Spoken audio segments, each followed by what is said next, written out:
Welcome to the Fitfiliate Podcast, where with honesty and transparency, we talk about all things fitness, coaching, and gym ownership, so that you can feel less crazy and frustrated and alone, while you also find more freedom and make more money. And here we are back with the Fitfiliate Podcast with Chuck and Tony. How are you guys going? So good. Fantastic. That's good. This week I thought we would talk, because you hear a lot about affiliate owners that are battling and struggling, but how do they decide, or how do you decide if someone reaches out to you for a consult because they're in a world of hurt, that their affiliate can't or shouldn't be saved? It's not in their interest. It's not in anyone's interest. I don't want to talk about this. I want to talk about how messed up it is that people keep snakes as pets. We're continuing that conversation. That was I want to find a way to tie these two answers together, because maybe the dysfunctional affiliate that somebody's hanging on to is like having a snake for a pet. Yeah, you just feed it live things. Hopefully you don't feed it like live animals. That's weird. No, we can talk about that. I think that's a good conversation that maybe will be helpful in bringing solace to a handful of gym owners. Yep. So we want to talk about first. Wow. So, if an affiliate owner reaches out to you, what are some things you're looking for to see whether it's worth looking at, worth saving? The answer, and we kind of joked about this when you said you want to talk about this, but the answer is always it's case by case. It's very specific. I mean, the truth of the matter is that every affiliate's worth saving, potentially. But the only person who can decide that is the person who is associated with it, the person who is essentially responsible for it. And I think that to deem whether or not an affiliate should be saved is really, it's more a conversation of what the affiliate owner would like to do with it. Because I think affiliate owners fall into like three camps. Some of them have done the things that they can do to the best of their ability, and they're just done. They're just done. I think that there's another camp of affiliates who they're excited, they're willing, they're just unable. And then I think that there's a good chunk, the vast majority of the affiliate owners are just in over their head. And so those three camps have three different answers, and all of them inevitably will end up to somebody being like, I think I should sell, close, or distribute my gym in some form. But how they got there, I think, dictates where they arrive to, if that makes sense. Yep. I think it's worth pausing on just the issue of identity as an entire construct. The gym is not the owner and the owner is not the gym. So maybe the better clarification is, hey, what do we, if we're asking ourselves, is this an affiliate worth saving? Like Tony said, the answer is always going to be yes, because at the end of the day, like, it's people saving and changing their lives with fitness in a way that's never worked for most people ever before or would ever work again. So that's always worth saving. The affiliate owner, they're always worth saving. Sometimes what saves the affiliate and what saves the owner are not the same. And I think that's the big piece. Like Tony's saying, like there's an uncoupling that leads to the end game. And for most people, like, the answer is not just to shut it down, no matter where they're at or how they got there. It's that, like, does this serve you, and do you serve this? That's probably like the first piece to really begin a true conversation. I mean, there's a few inconvenient truths as it applies to this. One, I'd be so bold as to say that objectively speaking, by the metrics, like, if you were only to look at that number, a third of the affiliates should, quote unquote, close. But that doesn't mean that they actually should close. It just means that by the numbers and by the metrics, they're on a losing trajectory. And so objectively speaking, somebody would look at it, and that number is probably even larger, right? But somebody would look at that and be like, you should run, and run really, really fast. But what we know is that affiliate owners are very passionate humans, right? Like, we know they have this insatiable urge to suffer, unlike most people on the planet. And so they will definitely lean into the discomfort more than most people will. And what I think makes affiliate owners relatively unique is that they provide a service which is manicured and curated suffering, right? Like that's really all it is. In exchange for the membership rate, you provide people the chance to suffer in an environment that is safe and reasonable. And I think by extension, you learn that doing uncomfortable things inevitably will result in being comfortable. And so a lot of affiliate owners end up just suffering a little bit more. So when you see numbers that are failing, I guess is my point, if anybody can pull that off, it's an affiliate owner who's willing to suffer. They don't need to suffer anymore. And I think that's a conversation that needs to be had as well.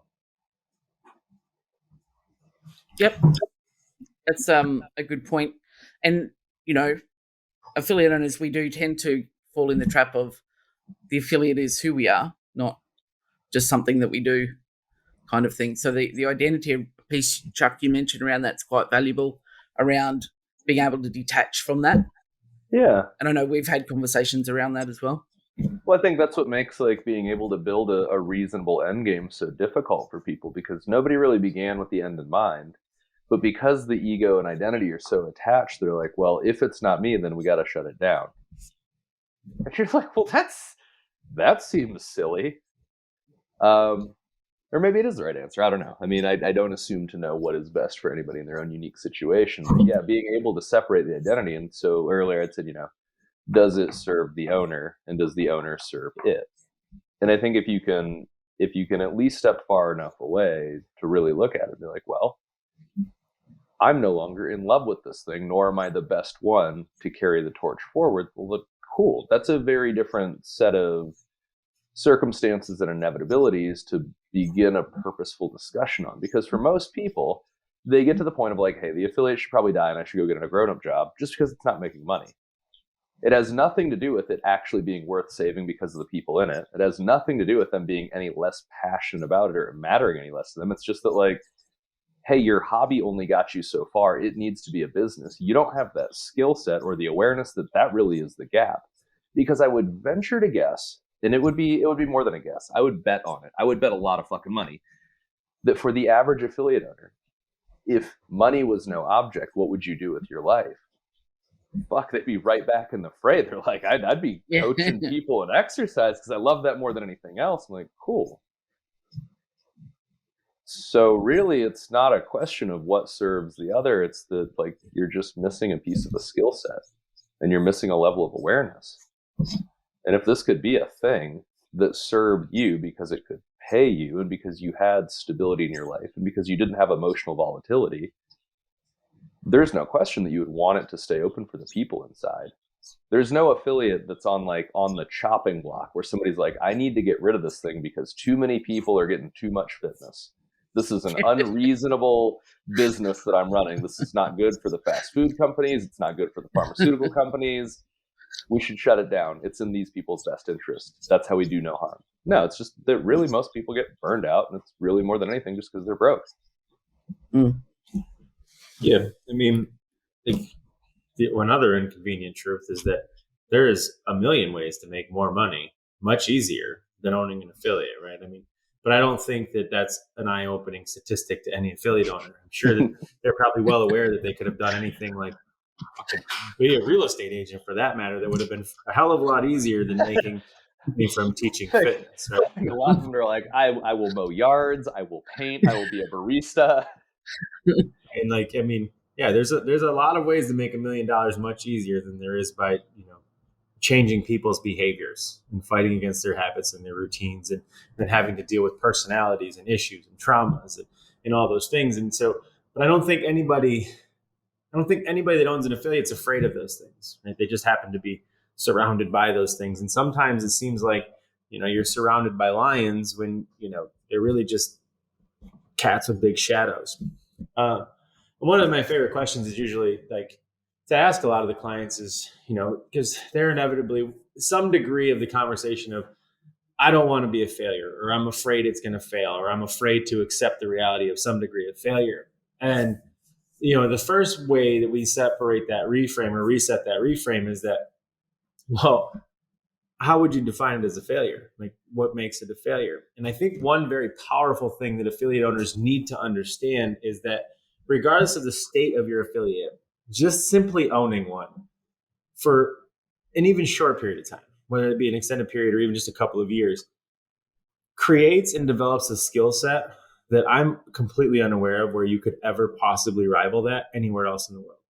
It teaches you human behavior. It teaches you financial transactions. It teaches you wealth management. It teaches you how to sell. It teaches you how to service, how to build a team, how to create a cause, how to weaponize people. Like, those things cannot be created in any other environment that I'm aware of together. So even if the gym failed, you have to walk away with the fact that, like, it still wasn't a failure because of the lessons that were learned, right? And then the other real truth is that a failure is simply only defined as a failure as its inability to achieve success. It's literally impossible that any affiliate couldn't be turned around because the tool works. The what and the how works every single time. It's never going to fail. So what needs to change is the person in charge. Whether that means they step out of the way because they don't love it anymore, which is absolutely reasonable. Because, like, if you don't love your wife and you're not going to fall back in love with your wife, you should probably leave because it's only right for her to find love from somebody else. The same with the affiliate. But the other side of it is that, like most relationships, you were in love once, you could fall back in love sometimes. Yep. And that's a good point, is the fact that I know I'm in the same boat, that you feel that sense of identity with it and loyalty to, the people who are there. Chuck's laughing. I'm still stuck on the failure thing because it's like, yeah, like Tony said, there has to be a known objective to fall short of. And because nobody begins with the end in mind, like, what was your goal growth rate when you opened your gym? Yeah. What was your goal profit margin when you opened your gym? Didn't even think about it. Yeah, like there's literally cost. No fucking objective at all that ever could be failed, because the two objectives that exist in the beginning are, I want to open a gym, or I want to own a gym, or I want to open a gym so that I can own a gym. And it usually never goes any further than that. So, like, well, no, you can't fail because you did the whole thing that you set out to do. You just never fucking figured out what was going to come next. Yeah. Yeah, I mean, society told you going out of business is bad. So, I mean, obviously everybody's afraid of that. But, like, you're only a failure if you own a snake as a pet. That's the only way to be a failure. Just kidding. To all my snake owners. But, I mean, yeah, I think that, like, you have to truly understand that in order for any opportunity to be seized upon, other opportunities are going to naturally have to go away. And it doesn't necessarily mean you have to close your business to do it, but your business is going to have to change. You're going to have to stop doing things the way that you've done it. And maybe for some people, that's unreasonable. And those are the people who we like to help see their way out. Right? And we've been able to do that in a handful of occasions. And I think that one of the things for Chuck and I is it's a big point of, like, pride to make sure that we see that thing lives on, because there's a few hundred people inside there sometimes that, well, they don't want to go someplace else. And that's not always the owner's responsibility. There's options. And I think knowing that takes a lot of the pressure off. And then once they realize that, more often than not, when they're like, just get me out, and we show them that there's solutions, then they're like, oh, well, I mean, if, like, we could do that, I would stay. And then it's a very different conversation. Yeah. Right, like same thing as earlier. Like, okay, cool, we make the gym go away. It's no longer a stress, a burden, a headache. It doesn't keep you up at night, and you've got all the money in the world. What are you going to do? Everyone's like, I'd probably open another gym and just do it different. Be like, well, you know that different can start today, and you'll never be in a better place to course correct than having an actual business that exists. Because, like, man, not everybody, a lot of people don't know. A lot of people who go into the startup gym phase and build something from nothing, they forget how hard it was for them to get to just the baseline that they often get bummed about. And I think that is something that there's a big growth opportunity that a lot of people that buy gyms miss out on in going through and navigating that startup phase, but they also get their own unique growth opportunity in having to potentially course correct someone else's ship that they were never a part of taking out of the port. Yeah, man, it's the time is now, and it's as good as it's ever going to get if it is a thing that serves you and if you want to serve it. So when you're talking about it serves you, do you want to elaborate a little bit more on that? How an affiliate owner can go, well, how does this serve me? I mean, getting paid is a big one, and having some of our freedoms are big ones as well. Because quite often you can become a servant to the beast, really. Yeah. And you can choose to be a servant to the beast. And maybe for some people that is a very deliberate choice for them, and it's an identity of like suffering, and that's hard. And so what, it seems so redundant to talk about it the way that we do, but like, what is your why? Like, why is this a thing that you had to make exist? And I think for most people, they get back to a sense of that, and they're like, all right, so for whatever reason that you had personally, that's not going to go away. And so will there be a better way to channel that? And so that gets into a different conversation, because then will there be another way to channel that? If yes, then okay, what's the opportunity cost? Am I doing less significant things, making less of an impact, changing less lives because I'm here running this gym? Or, hey, in the absence of this gym, I wouldn't get to fulfill a grand purpose and do something meaningful that won't leave me haunted on my deathbed. If that's the case, and this is really your best shot at doing something that matters deeply and intrinsically to you, then like, cool, like let's just fix it, because man, it is simpler to fix than you would ever believe until you're on the outside looking in. But if you are like, you know what, being here is keeping me from something bigger, and me being here bottlenecks the growth of the people in these four walls, then we've got the answer. Like there's a supreme amount of satisfaction, fulfillment that I get that a guy who started as a client and became a coach now owns our gym. And like, I'm out. And so like the life cycle got to propagate, people in there are taken care of. He got an incredible ascension from somebody who had never been a part of something truly, truly fitness oriented. And congratulations. Not only did you figure out exercise, you came out the other side a business owner and the curator of a culture and a community and a leader. Man, that's pretty fucking sweet.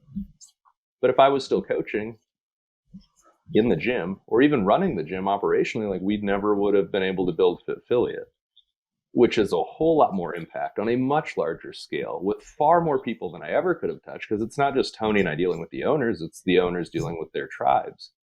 And the size of those tribes is far more than any gym that I ever could have built or would have chosen to build. Yep. And I think what you were talking about earlier about, I think, Tony, you was talking about the gym can change. You can start fresh today. And, I kind of went through that process. But you can, and that's one thing I learned, is that you can change who you are, what you're doing, and change the trajectory of your affiliate by just really refocusing back on that why and clarifying that down. And you can change anything you want because ultimately you're in charge. Well, it's not that it can, it's that it needs to, right? And I think that there's a lot of responsibility that comes from becoming the mercenary, so to speak, of the things that exist in your business. But like one of the biggest threats to business is just simply over-engineering something that needs to die.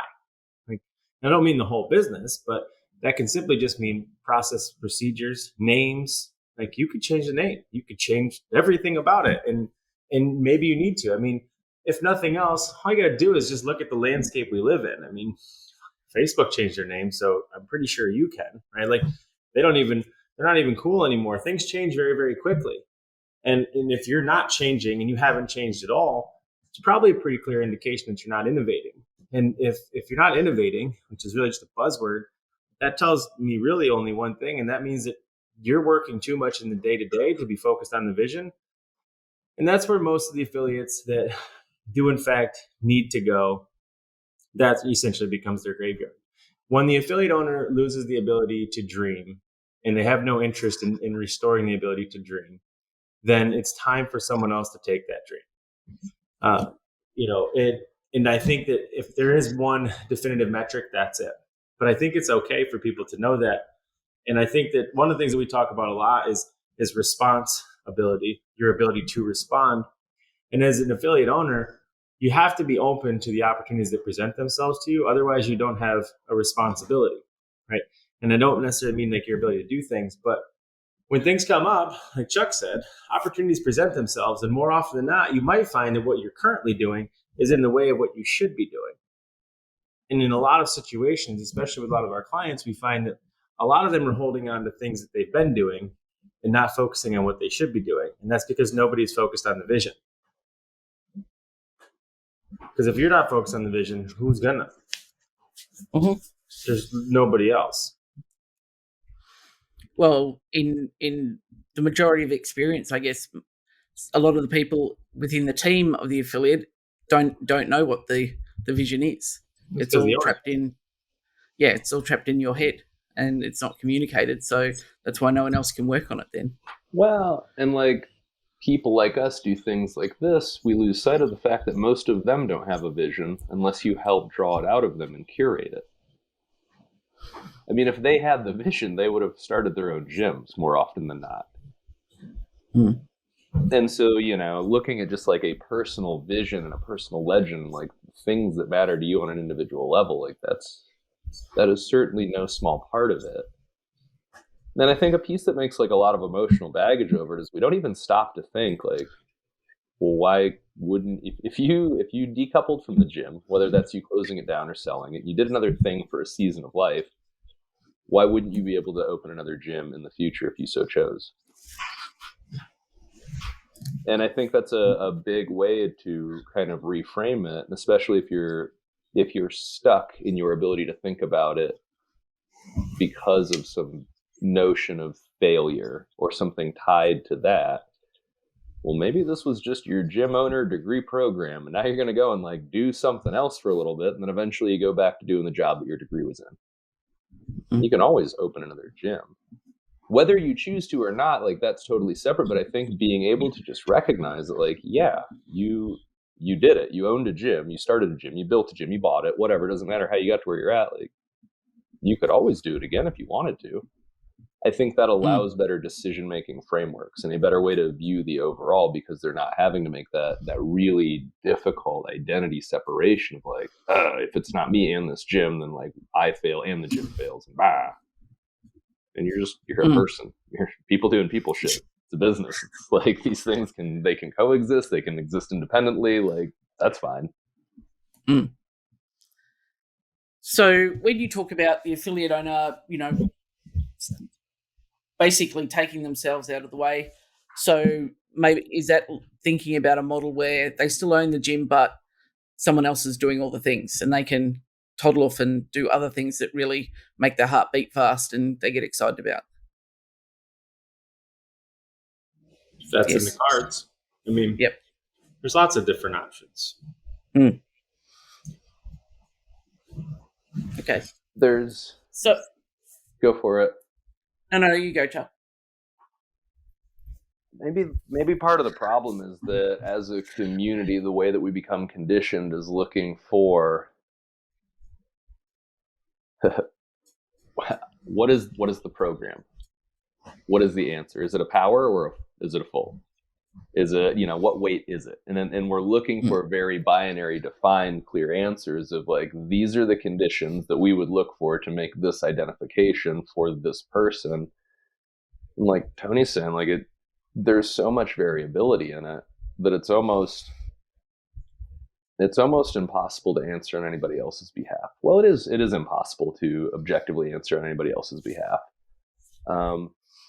But as far as like getting out of the way in the gym to make something, you know, to do something that makes your heart beat faster, then that's probably the good piece introspectively of why don't things in the gym make your heart beat fast anymore?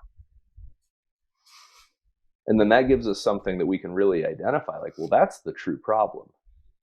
Your heart not beating fast when you're in the gym is a symptom, but like we need to figure out the problem that got you here.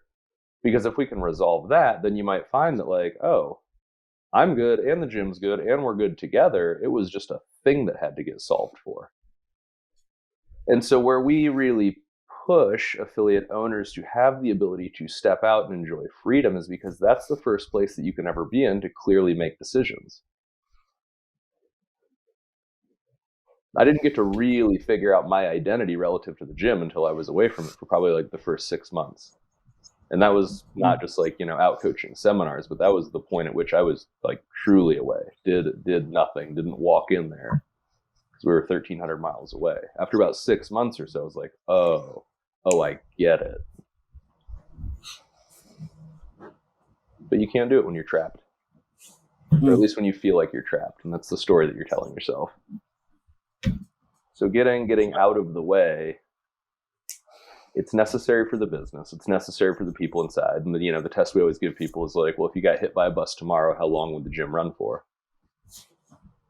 But until you have the ability to step away from it, you can never be on the outside looking in. So you can never make the right decisions for yourself in the business. Because if you are in it and buried in it and lost in the forest for the trees, there's going to be too much emotional baggage. There's going to be too many traumas and abuses. There's going to be too many stories and self-limiting beliefs and like false pieces of the constructs of what the business is or how it should be, or some, fucking stupid feedback you got from like a mass email. Like, just when you're in it and in the day to day, you don't have the ability to make good decisions. So that's why we force you guys to get out, is because it gives validity to like, hey, this is actually a business. It's not a hobby. It's also where you guys get back to the vision, back to the why, and really figure out like who you are and what you want to do. Vacations are a must. Yep. Well, that's why the first conversation with literally every client ever starts with, it's the big picture conversation. It's about 10-year goals, but it's about us creating an exit strategy. And I think that exit strategy oftentimes sounds like a way out, and it can be if that's what you want, but it's engineering the end, right? And so, it's making sure that the doors fit from the design process. And so we come in, and step one with every client is figuring out where they want to get to. And, having done hundreds of these now, I can tell you that nobody's ever had the same, not even remotely. Like, there's some degree of aversion of the gym in their future, but almost all of them unanimously, to some degree, are completely out of the gym, yet completely still in it, right? Like, their freedom has increased to the point where then they can choose to be in the gym as opposed to needing to be in the gym. And that kind of tells you everything about really where the collective mindset of every affiliate owner is, right? And because let's be honest, if you could turn the gym into a cash flowing entity that offloaded a few $1,000s a month in cash and you didn't have to do anything with it, and that freed you up to do whatever else it was that you were passionate about alongside it, like, that's a pretty good future, right? I mean, it doesn't need to make you $1 million if it's making you any amount of dollars, because like, you can't buy a rental property that's going to make you a few $1,000s a month. Not likely. I mean, it's probably likely going to cost you just as much. So you're going to have several of them. And then at that point, that's a completely different job, right? So the point is that the gym is a fantastic tool. It's a fantastic opportunity. It's a fantastic future. But they don't ever know what that future looks like, because until we ask them, they're just like, well, I'd be happy with, or they give us some version of like reality, but we're like, we need the dream. Like, if you could build the perfect car, what's it look like? Because I'm pretty sure it doesn't look like a Corolla. Right? Like, you might love your Corolla because it's very utilitarian and gets you around town. It's the greatest selling car in the history of humanity. But like, the truth of the matter is, you're probably going to build something that's much better. And that's really our first job. And that exit strategy is letting them see that, like, oh, forest, trees, right? Like, we literally just came off of the last call where everything is going really, really well and everything is great. But like, the problems still continue to replicate themselves to some degree. And the only reason for that, and we agreed on it on the last call, is because you're emotionally attached to both the problem as well as the solution. And until you can remove that, you wouldn't be able to be successful. And the question on that call was, do you think we could come in your place and solve this problem? And the answer is absolutely yes, right?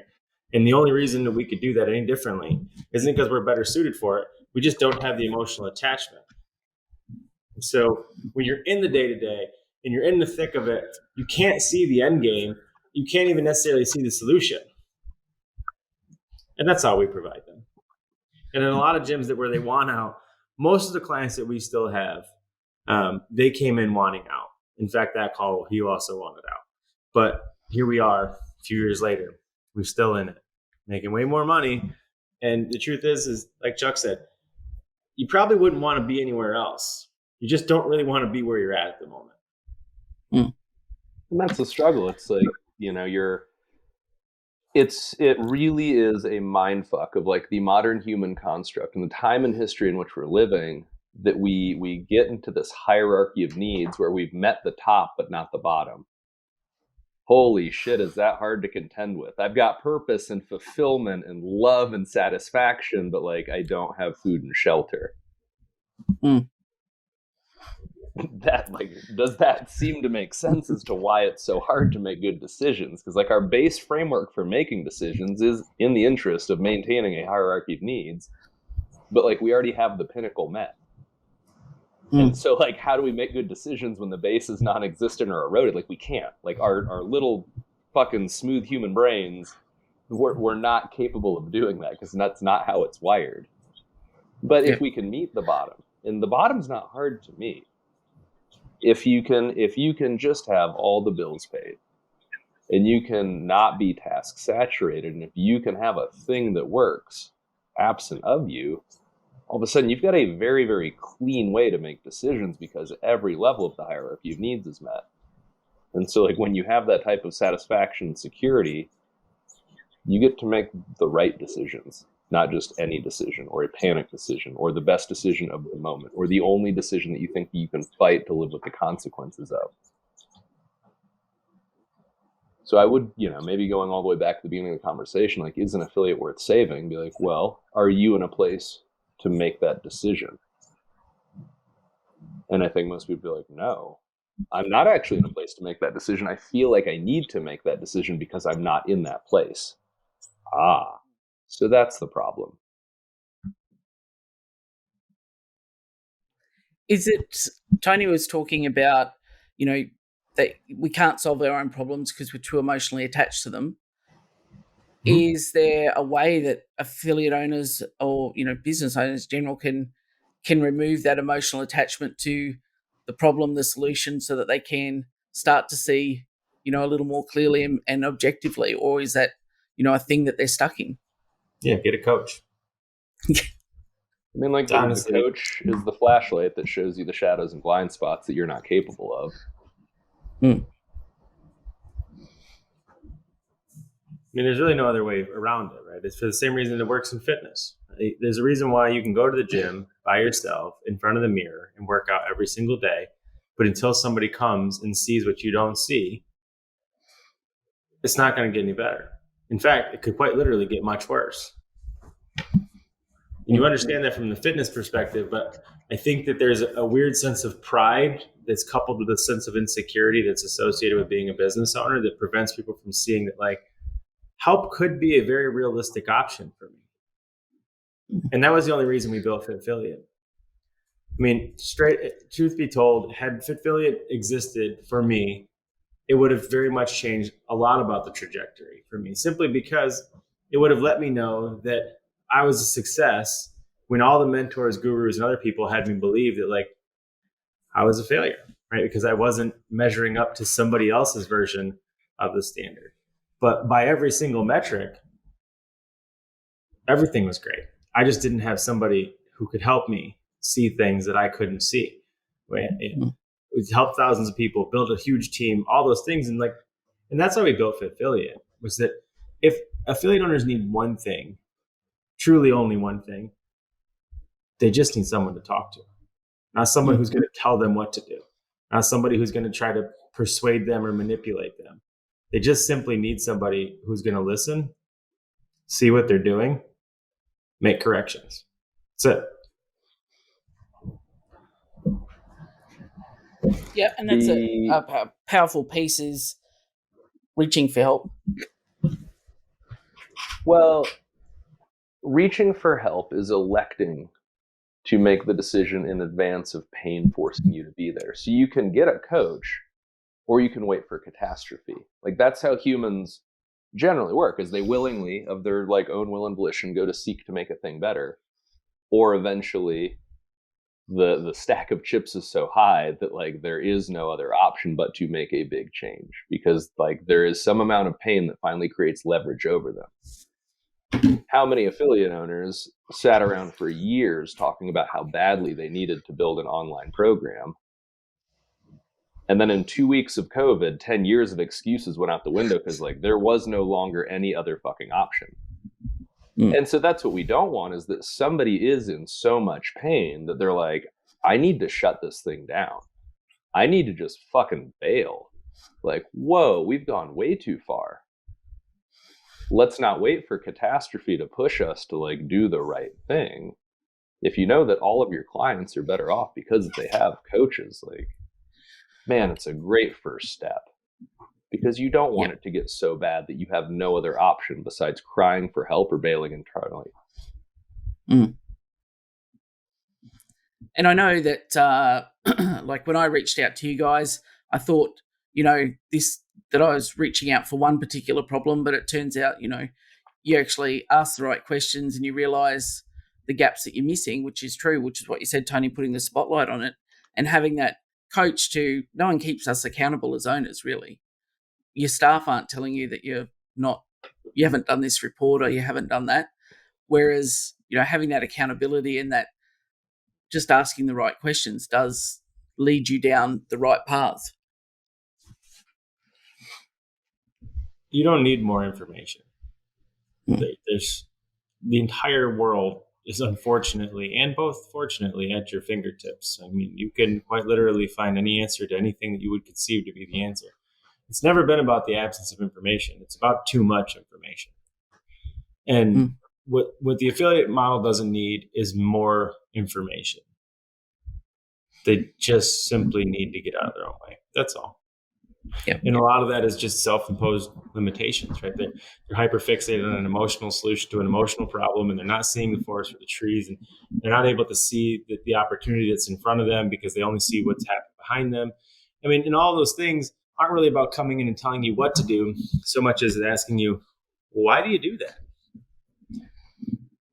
I'm watching all the guys be like, I actually have no idea. Let me start there. Yeah, I mean, we universally, collectively, and especially like in the affiliate owner landscape, we are drowning in information and starving for wisdom. And so what is wisdom? It's the ability to apply somebody else's knowledge and information absent of having to, you know, live that story yourself or be in the same context. That is such a big piece of why there is an absolute necessity to be able to get out of the way, at least enough to be able to take all the information that you already have inside your brain and figure out how you can translate it to wisdom. Because I would venture to guess that most affiliate owners have the information of knowing that like they need to raise their prices.